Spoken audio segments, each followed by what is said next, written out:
कई बार लोगों ने मुझसे कहा है कि तुम्हें ओशो को सुनना क्यों इतना पसंद है, आखिर क्यों तुम उसे इतना सुनते हो, वो तो धर्म विरोधी बातें भी करता है।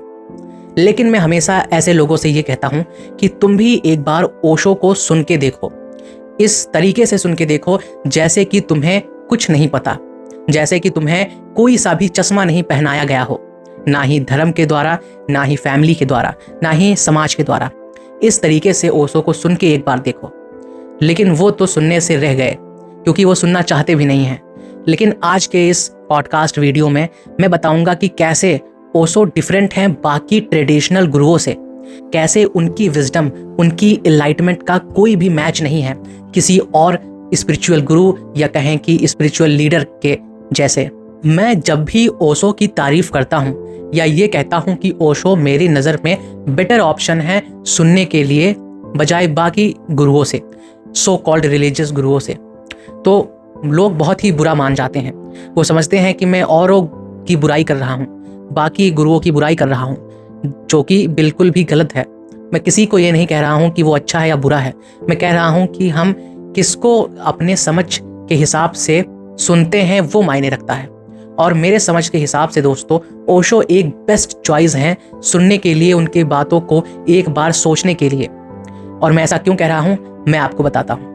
अब अगर हम ओशो को साइड में कर दें और फिर एक ऐसी धारा देखें ट्रेडिशनल गुरुओं की या कहें रिलीजन से कनेक्टेड गुरुओं की, या ये भी कह सकते हैं रिलीजन से ओरिजिनेटेड गुरुओं की, तो हमें कहीं ना कहीं सभी सेम ही दिखाई देते हैं। हमें कुछ खास डिफरेंस दिखता नहीं है। वही बातें दोस्तों, वही शास्त्रों का ज्ञान, वही कुरान का ज्ञान या कहें कि वही बाइबल का ज्ञान, वही सभी गुरु अलग अलग धर्म के बताते रहते हैं। कोई चेंजेस नहीं, कोई मॉडिफिकेशंस नहीं, या कहें कि कोई अपनी विजडम, सेल्फ विजडम नहीं। जो बातें लिखी गई हैं वही धर्म गुरुओं के द्वारा आपको बताई जाती हैं। जो बातें धर्म के द्वारा लिखी गई है, जो धार्मिक लोग क्लेम करते हैं कि गॉड के द्वारा लिखी गई है, वही बातें अक्सर या कहें ज़्यादातर धर्मों में लोगों को बताई जाती है उनके ट्रेडिशनल गुरुओं के द्वारा। लेकिन यहाँ पे ओशो, कृष्णमूर्ति, परमहंस या कहें टैगोर जैसे लोगों की बात अलग है। मैं इन लोगों को ट्रेडिशनल गुरुओं में या कहें रिलीजन से ओरिजिनेटेड गुरुओं में नहीं इंक्लूड करता। इनकी दोस्तों खुद की विजडम है, इनकी खुद की एनलाइटमेंट है, और कैसे ये गुरु इन गुरुओं से अलग हैं मैं आपको बताता हूँ। तो जितने भी रिलीजन से कनेक्टेड गुरुज हैं, जितने भी ऐसे गुरु हैं जिनका सिद्धांत ही है रिलीजियस प्रिंसिपल को उनके फॉलोअर्स तक पहुंचाना, उनके पास दोस्तों अपनी विजडम बहुत ही कम होती है। उन्होंने ज़्यादातर बातें अपने धर्म के शास्त्रों से ही सीखी होती हैं, समझी होती हैं। उन्होंने लगभग सारे रिचुअल, सारे प्रिंसिपल, सारे बिलीव्स, हर प्रकार की चीज़ें अपने रिलीजन से ली होती है, सीखी होती है, उसको समझी होती है।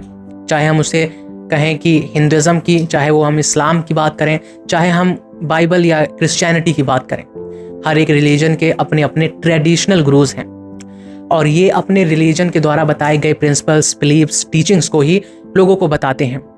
अगर हम कहें ओशो कैसे अलग हैं इन लोगों से, तो यहीं पे हमें बात समझ में आ जाती है। ओशो ने कभी ये नहीं कहा कि मैं सिर्फ इस रिलीजन की टीचिंग्स को ही अपने फॉलोअर्स को बताऊंगा, या कहें ओशो ने कभी ये नहीं कहा कि मैंने सिर्फ इसी रिलीजन को स्टडी किया है। दोस्तों ओशो ने, कहा जाता है कि 1.5 लाख किताबें अपने पूरे लाइफ टाइम में पढ़ी थी।